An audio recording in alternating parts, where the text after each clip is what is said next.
Perk up those ears, gals. Today I have a gem for you.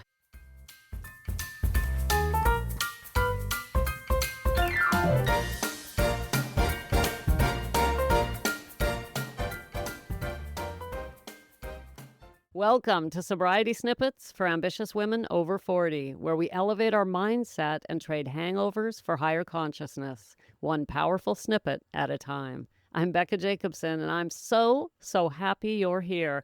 Today's Wednesday, and we are in the midst of a book study. That's right. Recall, we were doing the Mondays, but we put this one off for 2 days. Why? So we could celebrate the beginning of December together on Monday, which we did.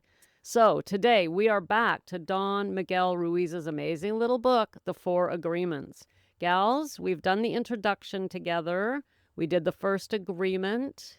We did the second agreement. We did the third agreement. And today is the 4th agreement, the final agreement.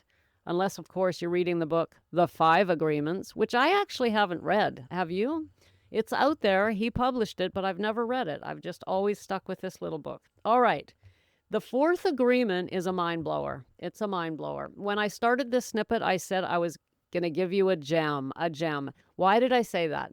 Because my own personal views on Snippet Land, when I'm building for you, when I'm thinking of you, when I'm connecting with you, when I'm helping you, is to go the extra mile in everything I do. And I made that decision when I first started. I thought no matter what I'm doing, I'm not going to go half-assed. I'm going to try my damnedest to do a good job. I'm going to go the extra mile when it's necessary and possible to go the extra mile. And that's what I do, gals.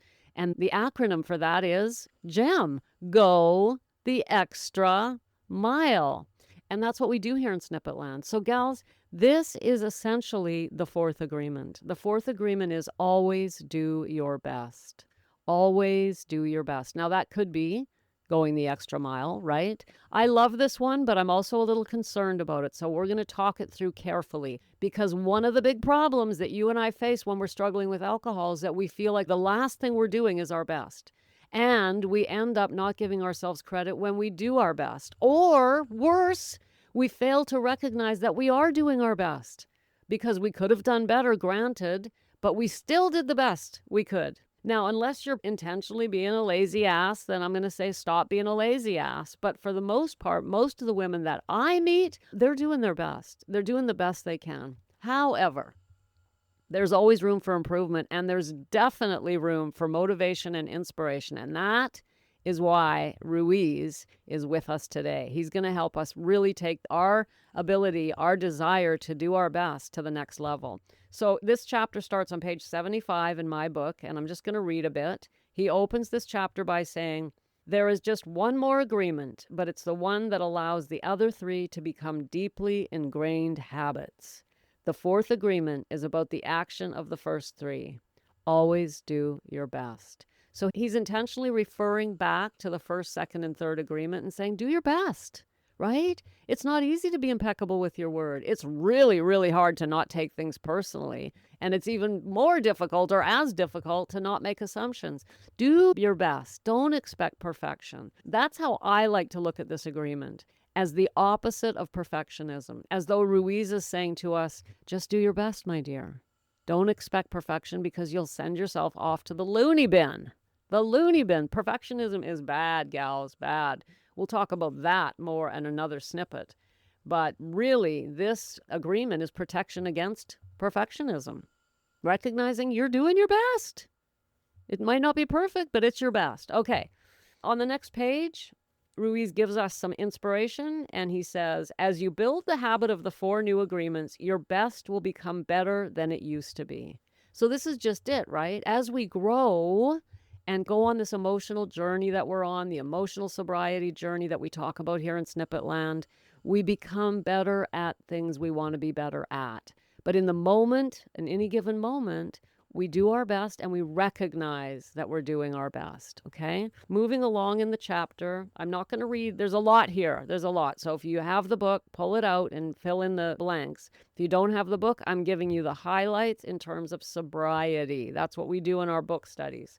On page 79, Ruiz says, doing your best is taking the action because you love it, not because you're expecting a reward. Now, this is a tough one. He says, most people do exactly opposite. They only take action when they expect a reward and they don't enjoy the action. And that's the reason why they don't do their best. This is tough, right? I mean, many of us have jobs that maybe we're not particularly thrilled with. I hope that's not you. I hope you have a career that inspires you and keeps you happy. But even when we're doing a career or we're mothers, whatever we're doing, all of that is big time important stuff, right? But there are always days when it's like, oh my God, do I really have to do this? When we're doing our job, we're definitely doing it for a reward. We want to get paid, right? That's why we show up. But it's hopeful. I'm hoping that you can also do your job because you enjoy it and you want to show up as the best version of yourself. So I think we have to be able to balance, things that we're obviously paid for. In other words, we get a reward for, and things that we do for other reasons. And if you have things in your life that you're undertaking that you're doing only for a reward, you really don't want to do it, you really despise it, you really hate it, but there's a reward of some kind that you want to get in return, I would really recommend rethinking that, because that's no way to live. We want to be acting from joy and satisfaction and feel like we're growing and contributing to the world, right? And contributing to our own happiness and satisfaction. Ruiz says they are working for a reward, and as a result, they resist work. Not good. We don't want that. Moving on. I love this piece. Ruiz says, doing your best really doesn't feel like work because you enjoy whatever you are doing. You know you're doing your best when you are enjoying the action or doing it in a way that will not have negative repercussions for you. You're showing up. You're doing your best. You're enjoying life. I mean, we can't expect every minute of life to be a big party, but we can get satisfaction out of it. And then we want to do our best. And then we end up with more satisfaction because we know we did our best. Here's a beautiful paragraph. I want to read the whole thing. So give me your ear, babe. Give me that ear. This is the bottom of page 82, going up to the top of page 83. Doing your best is a great habit to have. I do my best in everything I do and feel. Doing my best has become a ritual in my life because I made the choice to make it a ritual. Remember, this is Ruiz speaking, not Becca. Continuing on, it's a belief like any other belief that I choose. I make everything a ritual, and I always do my best. Taking a shower is a ritual for me, and with that action, I tell my body how much I love it. I feel and enjoy the water on my body. I do my best to fulfill the needs of my body. I do my best to give to my body and to receive what my body gives me. Isn't that beautiful? We can even do our best in the shower. We can show up. I love how he talks about ritualizing life, right? I'm just going to ritualize everything. Honoring my body when I clean it or feed it or exercise it. Honoring my relationships because I'm grateful for the people in my life. Honoring myself because I'm doing the best I can in any given moment, even if it doesn't look like it or feel like it. Gals, this journey to sobriety is a tough one because it tears us down. When we fail and fail and fail, it really eats away. We think, how can I be doing my best when I said I wasn't going to drink and I drank? What the hell? That's not doing my best. You're still here. You're still hearing my voice. That means you're trying. And the only way to fail is to stop trying. So, my dear, you are doing your best. Here's another piece I wanted you to hear. Hear this, gals. Please hear this. It's so important. Ruiz says, you were born with the right to be happy. You were born with the right to love, to enjoy, and to share your love. You are alive, so take your life and enjoy it. Isn't that beautiful, gals? Your life itself is something worth doing your best. I talk about that all the time here on the Snippets. This is the last chapter of our lives. Let's make it the best chapter of our lives. And one way to do that is to do our best, to ritualize, to honor ourselves, to recognize that we are doing our best. Here's some encouragement from Ruiz. He says, the first 3 agreements will only work if you do your best. Don't expect that you will always be able to be impeccable with your word. Your routine habits are too strong and firmly rooted in your mind. But you can do your best. Don't expect that you will never take anything personally. Just do your best. Don't expect that you will never make another assumption, but you can certainly do your best.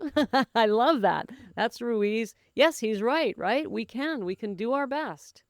Then on the next page, he says, if you do your best always, over and over again, you will become a master of transformation. And oh my God, that is what we're all about here in Snippet Land, transformation.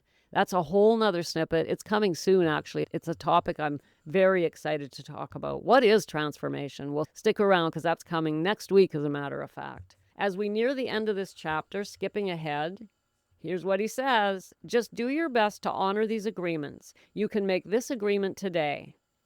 I choose to honor the 4 agreements. It's so simple and logical that even a child can understand them. There it is, gals. You can make this agreement today. I choose to honor the 4 agreements. I choose to be impeccable with my word. I choose not to take things personally. I choose not to make assumptions, and I choose to do my best. And the last one indicates that that's all we do is our best. When we fail or fall down or don't quite show up, we did our best.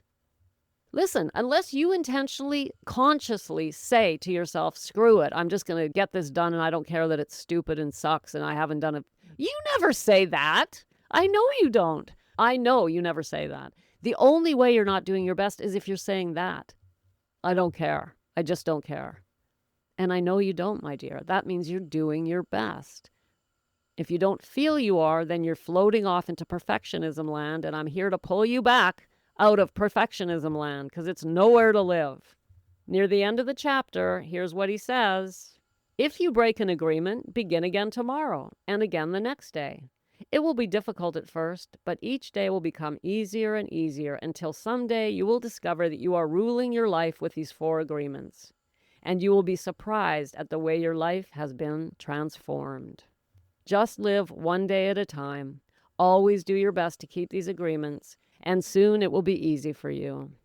That's the end of the chapter. Gals, those are the 4 agreements. Amazing, right? Next week, we're going to look at the next chapter, chapter 6, called Breaking Old Agreements. So we're going to talk about that. We're not done with this book yet.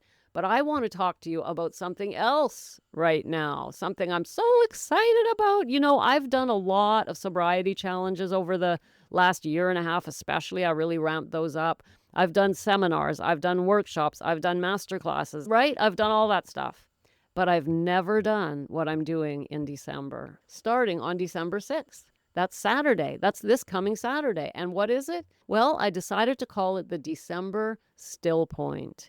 The December Still Point. This is not a challenge. It's not a workshop. It's not a masterclass. This is, well, here's what happened. I asked myself, what do women really need in December?